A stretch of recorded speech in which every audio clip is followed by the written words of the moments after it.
ये टीचर इसके पास बैठती है और कहती है डरो मत, मैं तुम्हें सब सिखा दूंगी। और वो उसके पैर को फैलाती है। ये कहकर कि शुरुआत में थोड़ा मुश्किल होता है लेकिन बाद में सब ठीक हो जाएगा। अब वो उसके बीच में वायलिन रख देती है और उसका हाथ पकड़ के उसे सिखाने लगती है। लेकिन अचानक से उसका स्टूडेंट टीचर को किस कर देता है और जल्दी छोड़ता नहीं। जिसके बाद टीचर बहुत ही ज्यादा गुस्सा हो जाती है और कहती है तुमने ये सब क्या किया, मैं तुम्हारी टीचर हूँ। स्टूडेंट कहता है तो क्या हो गया, मैं 19 साल का हो गया हूँ, मेरे अंदर अब फीलिंग आ चुकी है तुम जैसी खूबसूरत औरत के लिए। ये सुनकर टीचर हैरान हो जाती है और उसे कहती है क्रिश्चियन निकल जाओ यहाँ से, अगर ये बातें मेरे हस्बैंड ने सुन ली तो तुम्हें छोड़ेंगे नहीं। अब इसी वक्त टीचर का हस्बैंड वहाँ पर आ जाता है और टीचर को कहता है कि क्या सब कुछ ठीक है। टीचर अपने स्टूडेंट के सामने हस्बैंड के ऊपर चिल्लाने लगती है जिसके बाद हस्बैंड को बहुत बुरा लग जाता है और क्रिश्चियन यानी अपने स्टूडेंट को यहाँ से जाने के लिए कहती है। क्रिश्चियन अपने टीचर को सॉरी कहकर वहाँ से चला जाता है। अब उसका हस्बैंड टीचर के पास आता है जिसके बाद टीचर को परेशानी झेलनी पड़ती है। अब टीचर स्टूडेंट के घर जाती है और क्रिश्चियन देखता है कि टीचर के चेहरे पर निशान है।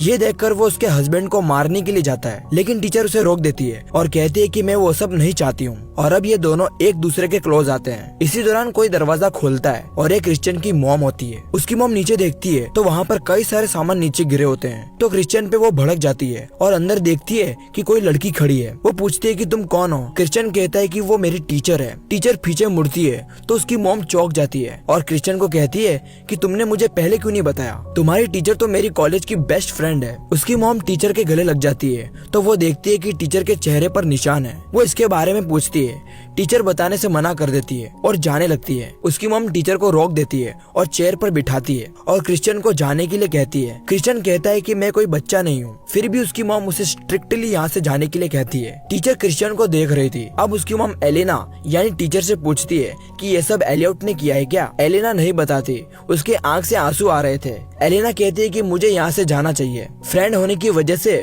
उसकी मॉम उसे अपने साथ रहने के लिए कहती है। पीछे से क्रिश्चियन आ जाता है और कहता है कि तुम मेरे रूम में सो सकती हो। क्रिश्चियन की मॉम खुश हो जाती है और अपने बेटों को कहती है जाओ जाकर टीचर को अपना रूम दिखाओ। क्रिश्चियन टीचर का हाथ पकड़कर अपना रूम दिखाने के लिए लेकर जाता है। वो दोनों रूम के अंदर आते हैं। अब क्रिश्चियन टीचर के करीब आ जाता है। टीचर उसे रुकने को कहती है लेकिन क्रिश्चियन नहीं रुकता।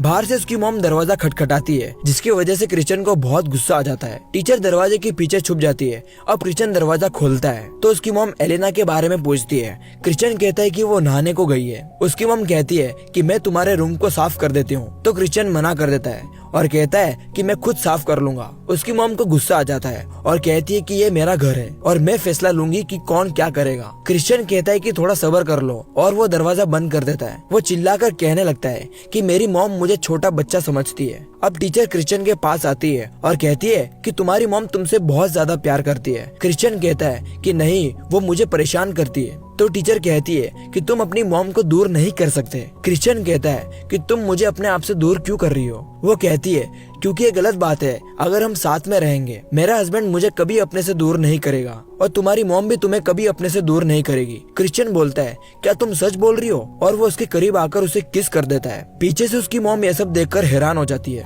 अब रात हो जाती है और क्रिश्चियन अपने रूम से बाहर आता है। तभी उसकी मॉम वहाँ पर खड़ी होती है। क्रिश्चियन कहता है कि आप यहाँ पर क्या कर रही हो। मॉम कहती है कि खाना तैयार है और मैं ये कहना चाहती थी कि हमारे घर पर एक मेहमान आए। तो क्रिश्चियन देखता है कि टीचर का हस्बैंड डाइनिंग टेबल पर बैठा होता है। ये देखकर क्रिश्चियन अपनी मॉम पर चिल्लाता है और कहता है ये आदमी यहाँ पर क्या कर रहा है। उसकी मॉम कहती है कि जब तुम अंदर मजे कर रहे थे तो मैंने सोचा कि एलियट को फोन करके घर पे बुला लेती हूँ क्योंकि ये एलेना का पति है। जवाब में क्रिश्चियन कहता है इस इंसान के अंदर इंसानियत मौजूद नहीं है, ये मेरी टीचर से नफरत करता है। उसकी मॉम कहती है कि ऐसे लोगों से नफरत करना गलत नहीं होगा, शायद वो इसी के लायक है। क्रिश्चियन बड़ी आवाज से कहता है आप ये सब क्यों बोल रही हो। हस्बैंड को क्रिश्चियन की मॉम कहती है कि मेरे बेटे को तुम्हारी बीवी ने बिगाड़ दिया है। ये सुनकर हस्बैंड उसकी मॉम को थैंक यू कहता है, ये कहकर कि कोई तो है जो मुझे समझ रहा है। और क्रिश्चियन को कहता है ठीक है अब जाओ छोटे बच्चे, मेरी वाइफ को लेकर आओ। क्रिश्चियन हंसकर कहता है तुम सच में बेवकूफ हो, तुम्हें क्या लगता है कि वो तुम्हारा इंतजार कर रही है, वो भी मेरे घर में। वो उसके हस्बैंड को चाबी दे देता है और कहता है जाओ जाकर खुद ही ढूंढ लो। उसका हस्बैंड फटाक से रूम के अंदर जाता है तो देखता है कि उसके सारे कपड़े रूम के अंदर है लेकिन वो यहाँ पर मौजूद नहीं है और साथ ही साथ वहाँ की खिड़की खुली होती है। वो उसका कपड़ा उठा लेता है और उसकी मॉम की तरफ फेंकता है। गुस्से के मारे उसकी मॉम को कहता है तुमसे एक काम ढंग से नहीं होता और वो गुस्सा होकर वहाँ से चला जाता है। उसकी मॉम क्रिश्चियन को कहती है तुमने देखा नहीं तुम्हारा क्या हाल कर दिया उसने, मैं सब कुछ ठीक कर दूंगी। क्रिश्चियन कहता है कि बस बहुत हो गया, आपने मेरी जिंदगी को बर्बाद कर दिया है। क्रिश्चियन जा रहा होता है लेकिन उसकी मॉम रोकने की बहुत कोशिश करती है। क्रिश्चियन सॉरी बोलता है और कहता है कि एक दिन तुम मुझे जरूर समझ पाओगी, और वो वहाँ से चला जाता है। अब वो कार के अंदर बैठ जाता है और कहता है क्या हम कभी प्यार भी कर पाएंगे। तो वो कांच में देखता है कि उसकी टीचर बिना कपड़ों में पीछे बैठी होती है और उसे कहती है पास वाले गैस स्टेशन पर मुझे लेकर चलो। जिसके बाद ये दोनों कार लेकर पेट्रोल पंप पर चले जाते हैं और यहाँ पर ये लव स्टोरी खत्म हो जाती है। थैंक यू दोस्तों।